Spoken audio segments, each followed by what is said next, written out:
Hey, what's going on? I'm Matt O'Leary back with another video, and today we're going to be previewing the New York Jets taking on the San Francisco 49ers. But before we get started, just wanted to mention that you can follow me on social media at Matt O'Leary NY, Facebook, Twitter, Instagram, TikTok, all that fun stuff. Doing some picks on TikTok, so if you're interested in some gambling picks, I had a pretty good week in week one, so head on over to TikTok. I'll do some picks over there.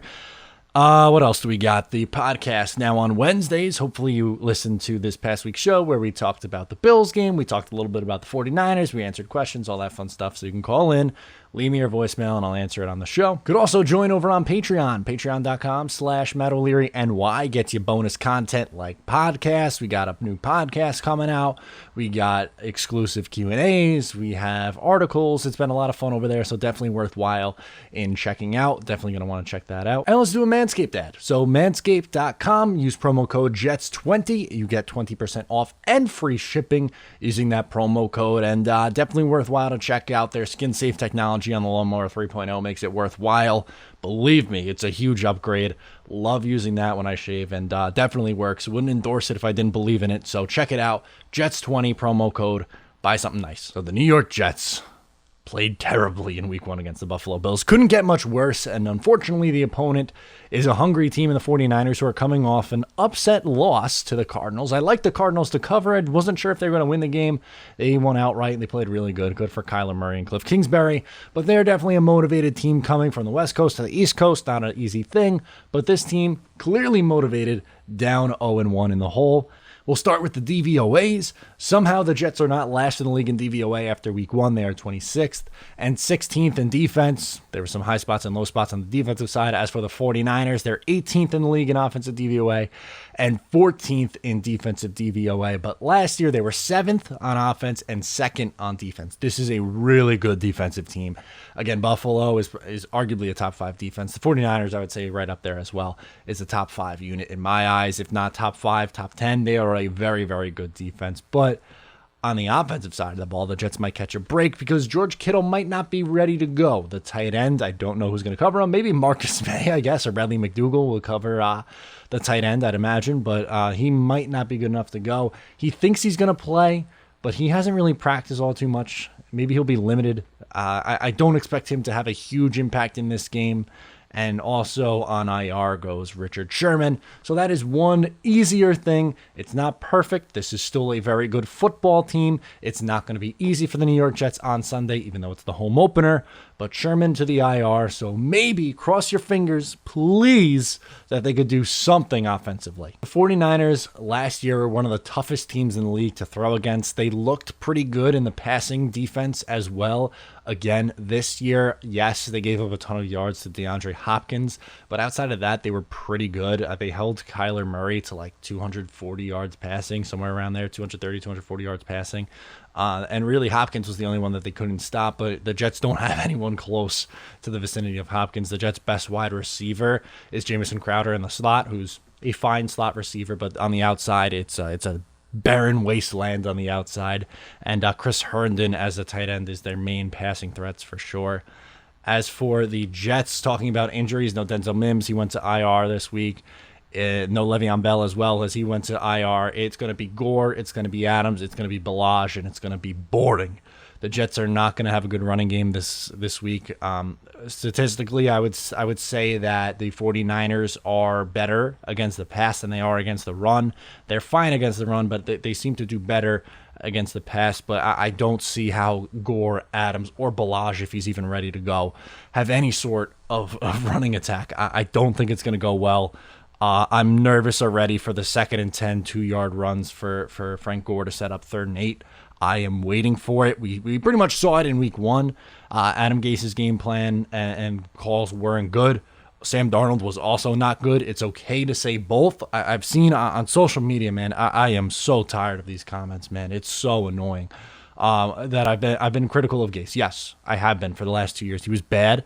It's okay for me to also say Sam Darnold is bad in week one, but I have more patience with Sam Darnold because he's a 23-year-old quarterback playing his 27th game in the NFL. Versus, or 28th will be this week, versus a coach who's been bad for half a decade. A little bit different. Yes, Sam has to play better this week. There's no doubt about that. We'll get into what I think Sam Darnold does this week in a little bit. But Ultimately here, I don't expect a ton from the running backs. I don't think they're going to be rushing for very much. As for the 49ers quarterback situation, Jimmy G, I thought, didn't play great in week one. He ended up with a 57.6 completion percentage, 259 yards and 2 touchdowns, but he really struggled to come up with a big play in a big spot. That's what happened last year. He seems like a really good game manager, but I don't know if he's going to have the talent to make plays in order for them to be a Super Bowl contender again this year. I think he'll be fine, and he'll probably put up pretty decent numbers against this Jets team who, let's face it, the cornerback group is weak. Bless Austin looked fine in week one. Definitely okay with that. But on the other side, who the heck knows? Is it going to be Hairston? Is it going to be Wilson? Is it going to be Desir? We don't know. Not a clue. Luckily, the 49ers are banged up at the wide receiver position right now. So if they're able to contain the tight ends, then I think you'll be able to do at least okay. But I would imagine that the 49ers, like I said, motivated team. I trust their coach a hell of a lot more than I trust the New York Jets head coach. So not going to be looking too great there. But as for Jimmy G, I thought he struggled in week one, and he's not an elite quarterback. He's fine. He's okay, but he's not phenomenal. And as for Sam Darnold, I said I was going to get to it. So in week one against the Bills, he had 215 yards, 1 touchdown, 1 interception, and a 6.1 yards per attempt. That number is way too low, even with the padded stats. 69 of those yards came on 1 play, and a bunch of others came in garbage time. Sam Darnold essentially threw for like 80 yards when the game counted. A part of it is on him. He would admit too. He said, I miss throws. He said it. He knows what he has to do. I would say watching the game, there was probably 5 to 7 throws that he just missed.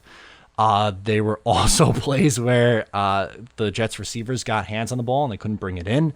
It's a mix of everything. When you're bad and just everything didn't go well in week one as it did with the New York Jets, it seems to look like it unravels rather quickly, which is what it did. But I'll give you a positive spin zone Sam Darnold stat. At home, he is 7-6 with 3,209 yards, 21 touchdowns, and 13 interceptions with an 86.7 passer rating. He is much better at home than he is on the road.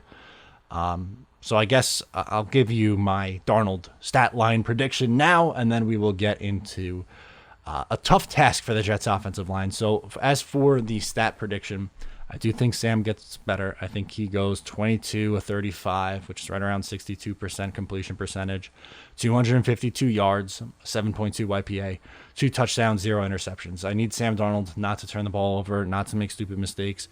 If he's able to do this against a really good defense with not a lot of help around him, I think he will ease the haters for a little bit, even if they don't win this game. So I think he needs to hit 250 yards. I think his completion percentage has to be above 60, which is what it was last week. And no turnovers, please, from Sam Darnold this week. That would make me feel a lot more comfortable. The ball's going to be in his hands a lot because the Jets' running game, let's face it, is not going to be good this week.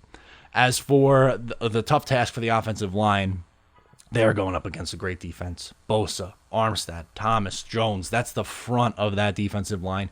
They are stout. They get after the quarterback. They can do it all. That's a really, really good defensive line and a pass rush. So it's a tough task. But the Jets' offensive line I thought was okay. Mekhi Becton looked good in his opener. He had a penalty and 1 borderline sack. Maybe you put that one on Sam. But I thought he was fine. McGovern was pretty good in his debut. George Fant surprised me. The guard positions I thought left a lot to be desired, but center and both tackle positions were fine for the New York Jets in week one, so nothing to go too crazy about there. They do have another tough task. They held their own against a really good Buffalo defense. Let's see if they do it again against the 49ers.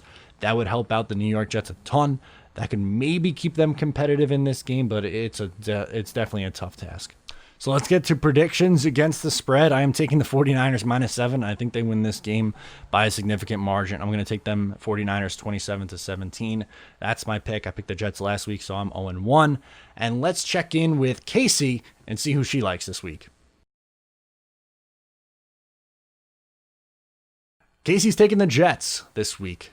+7 for her. Casey +7. She was 1-0. She picked the Bills last week, and, they got it done. So maybe she is smarter than me. I hope she is. I hope the Jets win. I wouldn't bet on it. I'm not counting on it, but it would be nice, and it would help ease some tensions because it was not a fun week in Jets land.